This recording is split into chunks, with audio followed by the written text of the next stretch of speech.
Thanks, Carl. And yeah, well, it's my pleasure to introduce Professor Iain Benson today. Iain, I think this is Iain's second visit to Campion. We invited Iain to deliver the annual Edmund Campion lecture this year in this room, and I can honestly say students are still talking about it. It was a lecture about in Australia today, issues to do with religious liberty, and that's an area that Iain has not only great expertise in, but is great experience in particular in Canada. So it's great to have Iain back here at Campion here at the Chesterton Conference. So Iain is currently a Professor of Law in the School of Law at the University of Notre Dame here in Sydney, Australia. He's a legal philosopher, writer, professor and practicing legal consultant. The main focus of his work has been the relation between law and society, and but particularly in these later years, or more recent years, to do with religious liberty issues. His work towards an understanding of the secular and secularism has been cited by the Supreme Court of both Canada and the Constitutional Court of South Africa. He's a published poet. He was the editor, probably most interestingly for everyone here, he's the editor of Volume 7 of the collected works of G.K. Chesterton, contributing a critical introduction and several hundred footnotes to Chesterton's novels Man Alive, The Ball and the Cross, and The Flying Inn. And today we're very privileged to hear Iain speak on In Quest of Inklings, some notes and a few trophies from a bookman's hunting log, collecting and writing about Chesterton and Lewis. Please join me in welcoming Professor Iain Benson. A bit of show and tell this one. So, well, it's a delight to be here. I often lecture on themes much drier than this one. This topic is really close to the center of my heart and much of my life since I was a teenager and discovered Chesterton. We're not really set up for the full show and tell, but I'll discuss a few of the books I have, and I'm happy to show them to you later. But I possess in this case some truly extraordinary books, including Chesterton's own copy of Orthodoxy, as well as some of his rarer books, and one that he was given at age 12 that I'll tell you a little bit about. It was given to him by his grandparents. It was a 2-volume novel of Thackeray's, which had somehow, in the fullness of time, the 2 volumes had become separated, and I found them in different parts of the world, reuniting them in a very amusing way. So that was kind of interesting. And I thought really what I'd share with you is some stories. I thank Carl Schmuda for inviting me here. I've got tremendous latitude and no longitude. This is a pre-lunch talk. It's delightful and astonishing to get the invitation. Delightful because it's a joy to share with knowledgeable people who presumably share my addiction to Chesterton and Lewis and speak the same sort of dialect without translation. And astonishment because to be asked to talk about adventures in relation to hunting books by the 2 great writers in my title is about as close to the core of what I would love to do this morning here in this place as I can imagine. And how often does one get invited to do exactly what one would like to do? I know that as a lawyer and sometimes as a professor, the fit between desire and performance is not always, shall we say, exact. In fact, the term addiction that I just used above is not far from the truth in relation to Chesterton and Lewis. I spent much of my life in bookstores, particularly in England, searching for books and pamphlets and ephemera of these great writers, and the wider group known as the Inklings, buying them and taking them home. There is something of weakness and divinity that gathers around the kind of addiction to these sorts of books. I'm an admirer of the program called AA and have not had to join a group yet, though were one to exist for what Holbrook Jackson called bibliomania, I would imagine it would operate in this manner. I would begin this talk to a group like you saying, hello, my name is Iain, I'm a bibliomaniac. And you would all respond, hello, Iain. That wise organization has managed to cure many addictions by drawing to people's attention their weakness and the need for divine assistance. For those of us interested in these two great religious writers, both the weakness in relation to the books and divine assistance in dealing with it are united in a real and poignant way.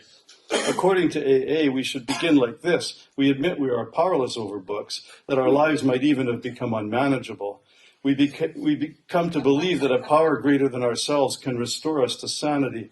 We make a decision to turn our will and our lives over to the care of God as we understand Him. And we make a searching and fearless moral inventory of ourselves, and I assume our bookshelves. I will not belabor the point, you get the idea. In any case, this collection mania also took the form that I became a facilitator for others. Yes, I confess it, I sold books. Yes, for some years I sold books not only to facilitate my own habit, but to lead others in that dark direction. The book business I ran on the west coast of Canada was called Benson Books, a clever play on my name, Iain Benson, and the old word for blessing, suitable for a Christian book business, I thought. In any case, this little book business led to friendships over many years and helped me to stay close to the pulse of the books I was searching for. The fact is that for those of us who caught the bug of books and collecting, perhaps as I did at an early age, it's a matter of gratitude and not a little wonder when we look back and reflect upon the following sorts of things. 1, the number of hours spent searching first for perhaps obscure bookstores, then in them for equally obscure books. The friendships that one gets through books, meeting people who share the same interests. The adventures, the kinds of things you carried books in, plastic bags, paper bags, backpacks, suitcases, groaning with their zippers popping like an old person's trousers. And those times when a friend or friendly dealer told you of seeing a book, the title of which they'd forgotten, in a shop that might have been either in New York or Detroit, or comments in passing, did I tell you that I saw a whole shelf of Chesterton first editions in San Francisco? Recalling a time when the books bought on a 6-week tour of bookshops in Britain resulted in barely enough room for the child seat containing one's first child. Fortunately, invidious decisions did not need to be made, and all were able to get to the airport. So there's adventure in book hunting, the gentle madness, or bibliomania, as various authors have called it. Oliver Wendell Holmes once said that when Providence places a good book in his path, he bowed to its decree and purchased it as an act of piety. I share that sentiment entirely. So a world of book hunting and buying changed dramatically with the invention of the internet. It could be said that there's a division that ought to be labeled BC, before the computer, and AD, after distraction. And for those who don't like this division, BCE, before computer education, and CE, computer educated, might apply. In any case, prior to the internet, there were not lists of book dealers and their stocks online, and search engines such as ABE to find rare books in matters of seconds simply didn't exist. One relied upon serendipity, or the gentle word, or the rumor, as I mentioned a minute ago. What we had was, if we were fortunate, a book catalog or a list of bookstores. We'd go to a town, seek out a good used book dealer, and they in turn might have a list of dealers in the same town, and one would begin the hunt. It was all very exciting, and it was particularly good if it was in a cathedral town and there was a good pub nearby where one could take one's successes and enjoy them with something suitable. One would then commence the delightful interrogation of the bookshop owner. Do you have any books by Chesterton or Lewis? Sometimes they would tell you, if they were pretty ignorant, that they might have had a copy of Chesterton's letters to his son, but of course, we all know that's an error. Shelves would be scoured, and there from time to time one would spy a rarity. One got to know the rarities over time because they were the ones one never saw. Sometimes one got the mania really badly and read about a rarity in the bibliographies or biographies of others. For Chesterton, for me, and for all of us, this was Sullivan and the supplements, including that by my old friend and Inklings dealer extraordinaire, Aidan Mackey, and then the lists of the biographies of other writers, and those published by Kent State Press, dealing with Charles Williams, Lewis, Tolkien, or the one on Dorothy Sayers by Colleen Gilbert, when I had a pencil always ready to hand and ticked off the little boxes. This morning, in fact, such as the mania of this state that I'm in, I spent some time in close correspondence with Geir Hasnes in Scandinavia, who's building what will be the world's definitive bibliography of Chesterton if we ever live to see it. It may be a bit like the Sagrada Familia in Barcelona, and our children's children will get to handle this 900-page monster that Gear's producing. I had talked to him this morning about whether who A and S Chesterton were. I knew very few people, maybe Carl would know who A and S Chesterton were, but they are the ones who inscribed this 2-volume Thackeray book here that I'll show some of you. It's got about 200 drawings by Chesterton in it. He received it when he was 12 years old for Xmas, 1890, from A and S Chesterton. Well, they turned out to be his father's parents. They were his grandparents. And he, as he always did with books, he was terrible with books.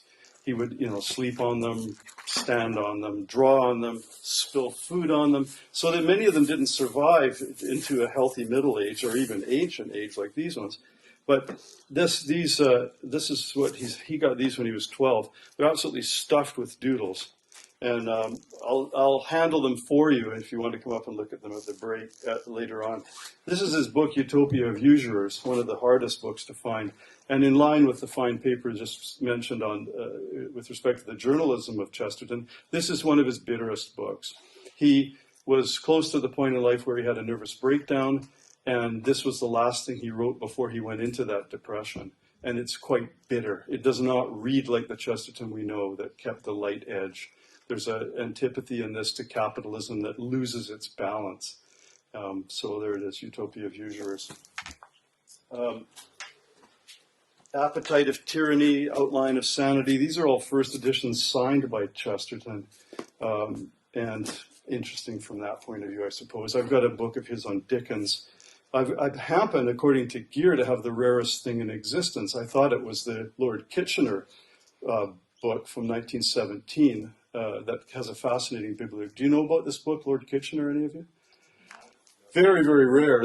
When Sullivan wrote his supplement to the original bibliography of Chesterton, he pointed out that it was a mystery why there were so few copies of it. He said several American collections had what he was unable to possess, this 1917 book called Lord Kitchener. But it was only years later that it was discovered why it was so rare. There are only 2 copies in the United Kingdom, both in libraries, the Manchester Reading Library and the British Library, none in private hands. The reason it was so rare is that it was written for the war effort in the First War to get Russia into the First War at the request of the British government. It was translated into Russian, and they were all sent to Moscow in 1917, where presumably the entire shipment was burnt by the Bolsheviks, because no one's ever seen a copy of it in Russian. And the English ones, 2 were lodged in each English Commonwealth country. So there's two in Australia, 2 in South Africa, 2 in Canada, etc. And occasionally they've come on the market from these libraries. Well, bizarrely, I heard just before Easter one year from a Vancouver book dealer that he had seen a large collection of Chesterton books at Brick Row Books in San Francisco. He just casually mentioned it to me. And he said there was really quite a lot of them, and he thinks they were just selling them. The prices didn't seem too bad. So I went home, phoned. This was in the early 90s. And on Monday, Thursday, I'll never forget it, I phoned them and they said, oh, yes, we've got quite a few Chesterton books. I said, well, could you send me a list? This is before the internet. So they faxed me a list. When I received the list, there was Lord Kitchener. And I spent a sleepless night, Monday, Thursday, thinking, this is I was supposed to be the trivium, right? And here I am focusing on the Chesterton books, offering up the suffering that went on. So through the whole weekend, I was on pins and needles wondering about this. I pictured evil-faced people, sliding into the store looking for Lord Kitchener and certainly finding it that this was going to be my penance for the rest of my life. Anyway, Monday morning came, or Tuesday morning, and I called San Francisco on the phone from Vancouver, where I was then living. And I said I didn't want to tip them off, that they had something extraordinarily rare and valuable. And they'd said at the bottom of this list that if I bought the whole thing, about 50 first editions, they would give it to me for half price. And it was still a colossal amount of money. We by then had several young children. We had ended up with 7, but at that time there were fewer of them, but still they were a draw on one's resources. And so one, in comparison with books, one has to have one's priorities correct. So the books had to be purchased, and so I think a loan had to be taken from the bank. But in any case, I got Lord Kitchener. So Lord Kitchener arrived, and then I got it bound into a beautiful leather box, and it was on display for years in Oxford, in the C.S. Lewis, in the Chesterton collection in Oxford. Well, a couple of years later, a friend of mine said, "Have you discovered this new internet search for books?" And I said, "No, I haven't." He says, "Yeah, it started in Victoria. It's called abe.com." And I said, "Oh, yeah." He says, "Well, name a book and we'll search for it." And I said, "Well, I'll tell you what won't be there. Type in G.K. Chesterton, Lord Kitchener." And he says, "Yep, there's one." I said, "Impossible. Where is it?" He said, "Johannesburg." So, bang, we bought it right there and then. And now I have 2 copies of Lord Kitchener. So, I mean, I don't know what there's a divinity that shapes our bookshelves, rough hew them as we will. Anyway, so that's so much for that, Lord Kitchener. Anyway, this morning, Gear Hasnes said, no, it's not the rarest thing. I said, "What?" Mirror, mirror on the wall, which is the scarcest. He said, no, there's a rare, very rare item. It's the poem that Chesterton wrote for the Red Cross. And I said, "I have that." He said, no, you couldn't. There's only 2 that are known, and they're both in libraries in Britain. I said, "No, I'm pretty sure I have it."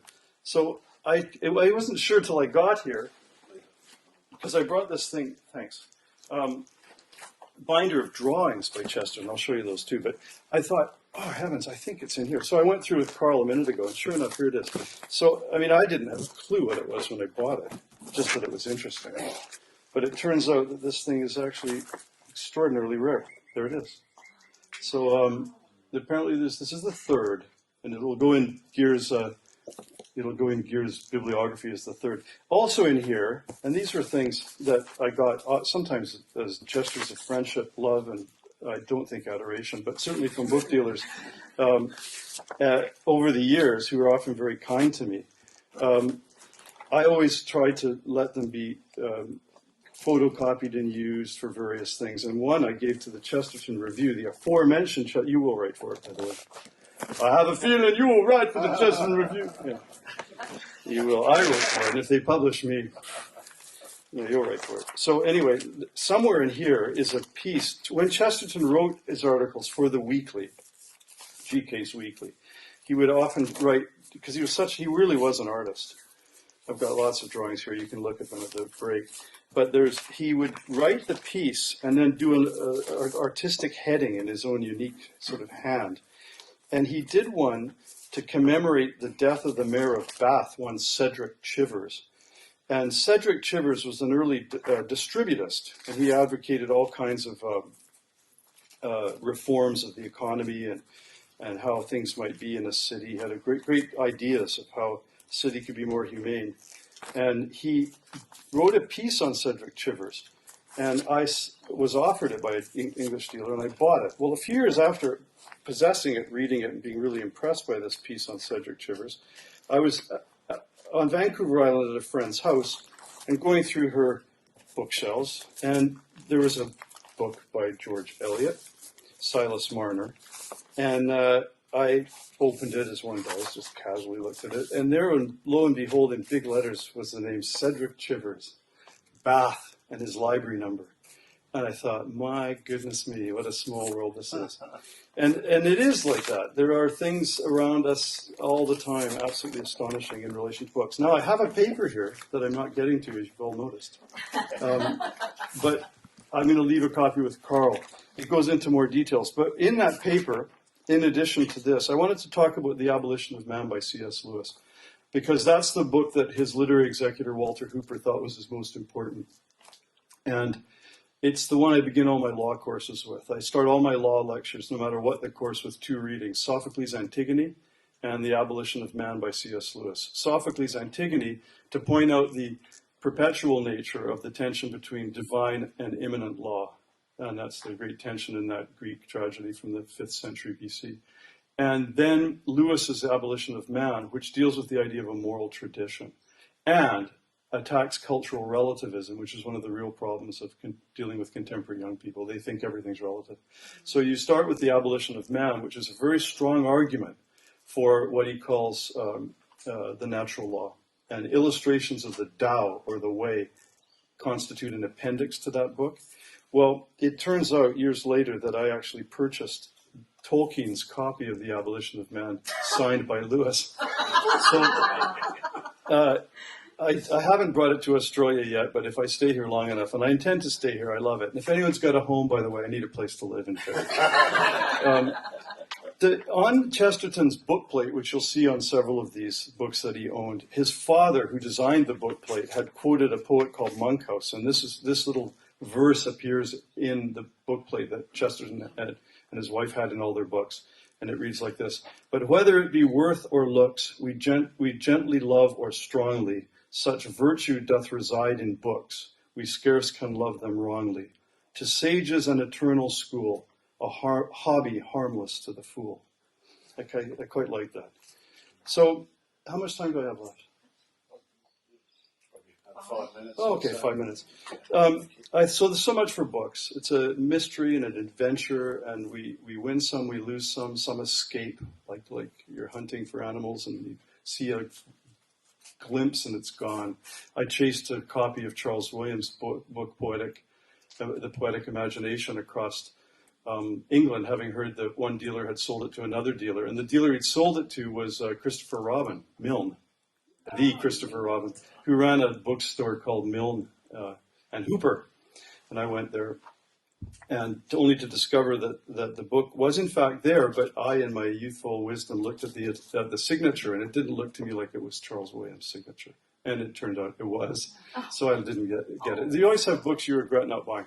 For me with Chesterton, it was that book on London.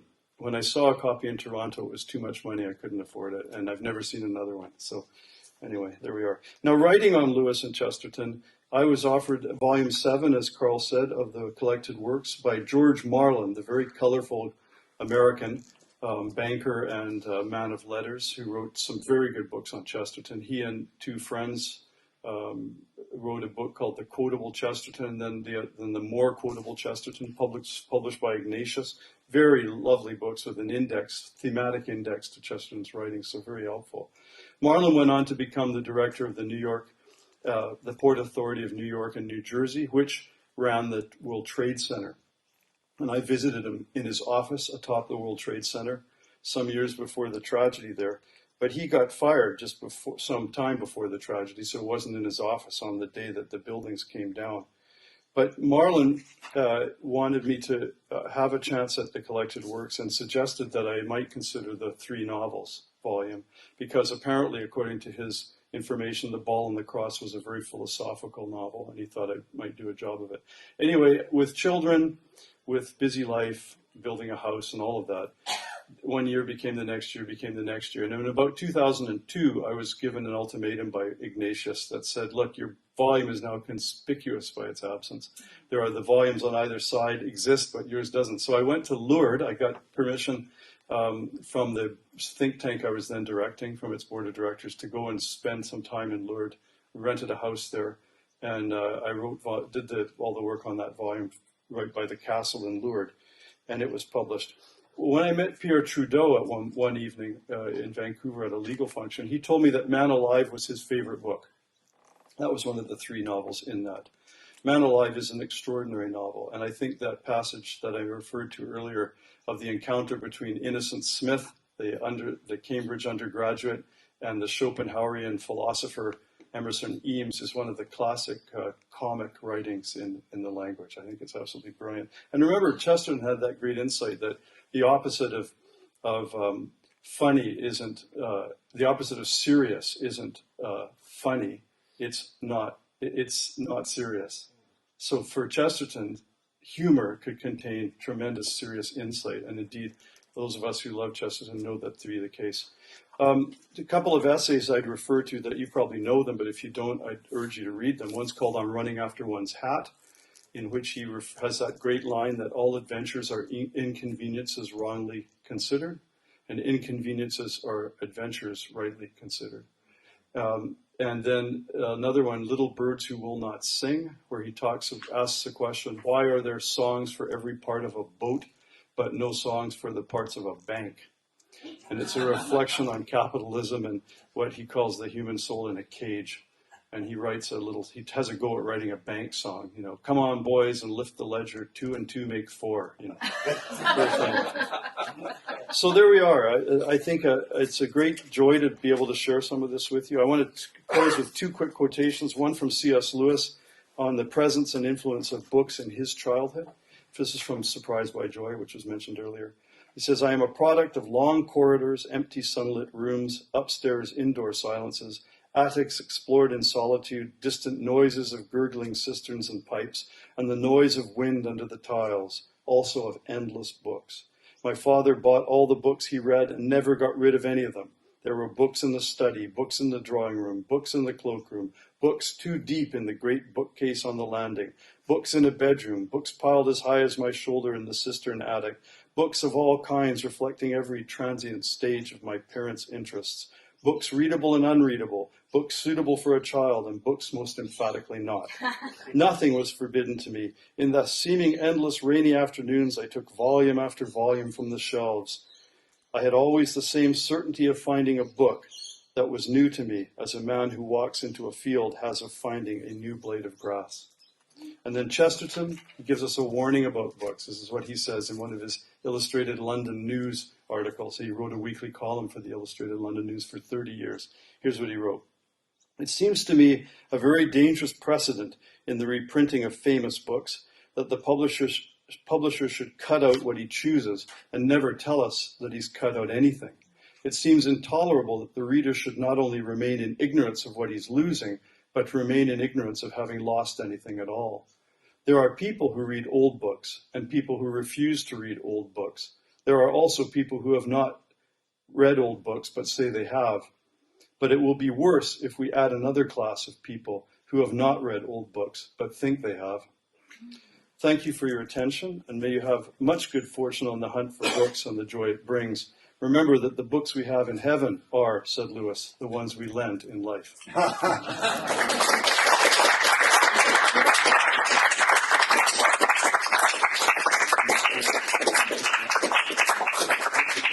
introduction earlier, and I'm sure many of us would be very happy for Ian to go on right through lunch, but we will have to unfortunately adjourn. However, the riches are here literally encased, and I'm sure we would be very happy to let people look at them over the lunch and break.